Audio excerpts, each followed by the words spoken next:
नमस्कार साथीहरू, अलि लामो समयपछि चाहिँ म आज ब्लग बनाउँदैछु।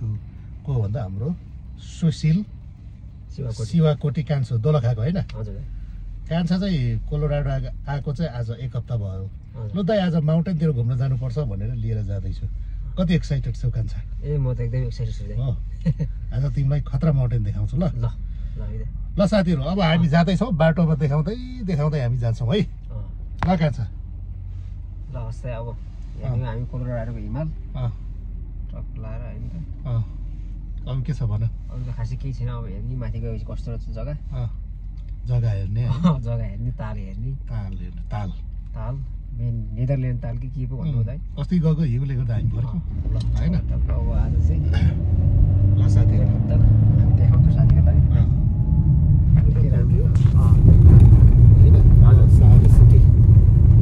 पाहाडतिर जाँदैछौँ।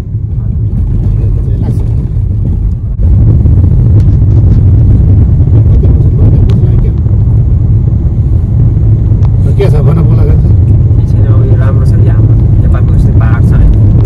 नेपालको धेरै राम्रो पाहाड छ है। राम्रो छ। माथि चाहिँ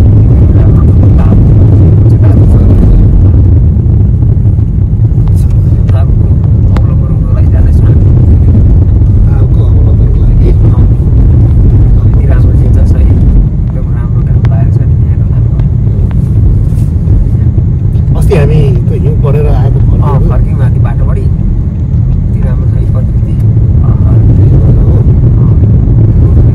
नेपालकै छ नेपालको चाहिँ एकदमै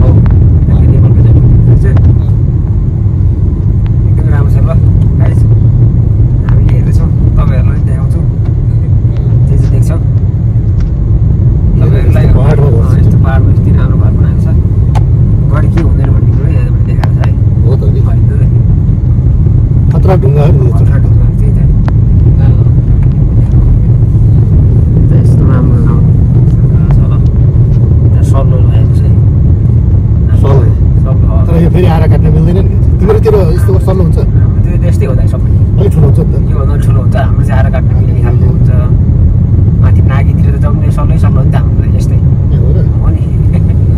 त्यही भएर ठ्याक्कै एउटै लगाएर ढुङ्गा यस्तो राम्रो ढुङ्गा छ। ल हेर्नुहोस् यो के हामी चाहिँ यो ढुङ्गालाई यस्तो संरक्षण गरेर राखेको छ। हाम्रोतिर भइदिएको भए उहिले फुटाएर अब सबै के गर्छ त्यो। यहाँ चाहिँ यस्तो प्रकृतिलाई यस्तो माया गर्छ। त्यही भएर प्रकृतिको संरक्षण गर्नुपर्छ। ल हेर्नुहोस् है, यति दामी छ। यहाँ हाम्रो आज चाहिँ माथि लाने चाहिँ हाम्रो गोरुलाई लाने हुन्छ। अस्ति नै ट्राई गरेको, हिउँ परेर बिचबाट बाटो मैले युटर्न हानेर आएको। त्यही त डर लाग्यो मलाई के बाटो अप्ठ्यारो छ। बाटो चाहिँ टर्निङ गर्ने खालको छ। त्यही भएर अस्ति फर्केको हिउँ चाहिँ माथि माथि अझै बग्लेकै छैन है। हिउँ चाहिँ धेरै छ। यहाँ घाम लागेको जम्मा 2 दिन मात्रै भयो।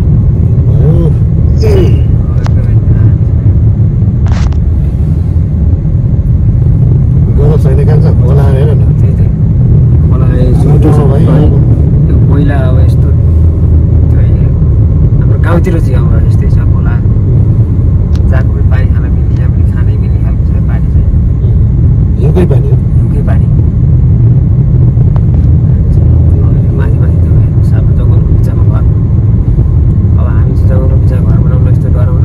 गाउँमा चाहिँ यहाँ चाहिँ फेरि जङ्गलको जति धेरै जङ्गलको बिचमा त्यति धेरै महँगो छ। फेरि महँगो छ, सहरमा सस्तो। सहरमा सस्तो। ठ्याक्कै उल्टा छ होइन? ठ्याक्कै उल्टा छ। नेपालमा चाहिँ गाउँमा पैसा भयो भने सहर बस्ने। यहाँ चाहिँ सहर पैसा भयो भने गाउँ बस्ने चलन चाहिँ। अब हामी एउटा पाहाडको टर्नल पार गर्दैछौँ होइन। जस्तै यो ढुङ्गाहरू हेर्ने हो भने चाहिँ हाम्रो नेपालको भन्दा कडा छ कि। एकदम धेरै कडा छ। यस्तो ढुङ्गा छ नि, यस्तो रोपेर यस्तो चाहिँ खोलेर चाहिँ यस्तो दामी बाटो बनाउनु भनेको। नेपालमा गऱ्यो भने सम्भावना त्यही त धेरै छ भन्ने हो। तर हामी नेपालभन्दा यो विकट छ प्राकृतिक रूपमा हेर्ने हो त नि। भूगोलको हिसाबले हेर्नु भने यो धेरै विकट छ नि। छ एकदम धेरै विकट छ। तर विकास हुँदो रहेछ कि गर्दा होइन।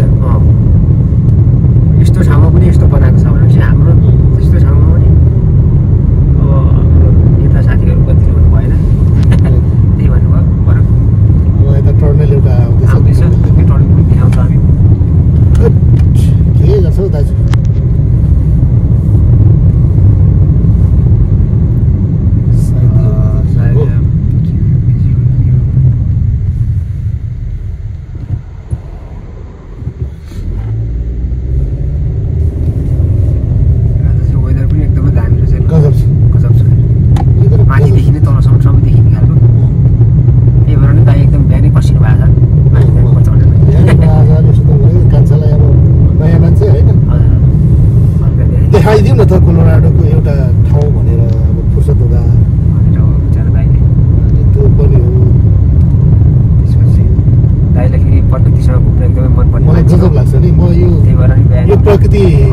रमेको यही ठाउँमा कान्छा 10 वर्ष भयो।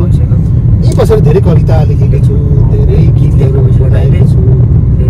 त्यही भएर म न्युयोर्कतिर गएँ, टेक्सास गएँ, मिसिसिपीतिर गएँ, म बस्नु पनि लागेन है। प्रकृति प्रेमी छु म। ल टर्नै हेरौँ यहाँ होइन, यस्तो ढुङ्गाको त्यो ढुङ्गालाई फेरि केही त्यस्तो क्षति पनि नगरिकन ढुङ्गा जस्ता जस्तै छ। जस्ताको अब यो हिसाबले चाहिँ यस्तो इन्स्ट्रुमेन्टै बनाएको छ राजा। यो ल हेर्नुहोस् न, ताल यति दामी ताल छ यो। कोलोराडो के ताल यो नेदरल्यान्ड ताल भन्दै हुन्छ। यहाँ त आउनै पर्ने खालको पो त बिहान टक्क है, मुडै अर्कै हुन्छ कि आहा कस्तो बाबा कविता लेख्नै आउने हो। यस्तो दामी रहेछ यार।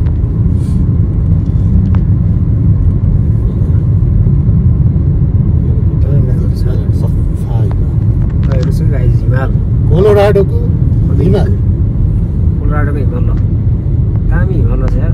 ताल पनि त्यस्तै दामी, एकदमै राम्रो। प्रकृति रूपमा चाहिँ कोलोराडो एकदमै धनी रहेछ होइन, टप्टिनु पर्छ। टप्टिनु पर्ने रहेछ। अरू कुरा पनि धेरै राम्रो रहेछ। घरहरू मिलियन त्यही त भाइ, एकदमै राम्रो रहेछ। अब सानो सिटी छ यो, सानो सिटी एकदमै मजाको। टक्क हिमाल, बिचमा ताल, यतापट्टि मजाको रोड, सानो बस्ती, यतापट्टि सानो जङ्गल, त्यसमाथि टक्क हिमाल देखिने। ओहो बस्न त यो जतिको आनन्द त ल यो जतिको आनन्द त अलि के छ त। मान्छेले मरेपछि स्वर्ग जान्छ भन्छ, यहाँ जिउँदै स्वर्ग देखिन्छ।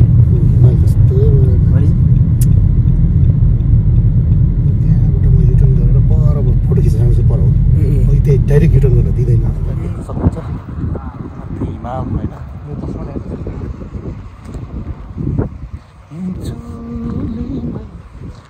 कता छ यो ठाउँ,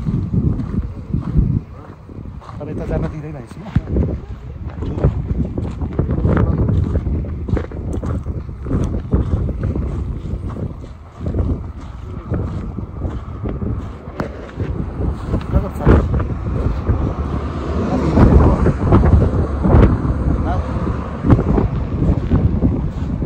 केही भन यता यता यता माथि हिमाल हेरेर केही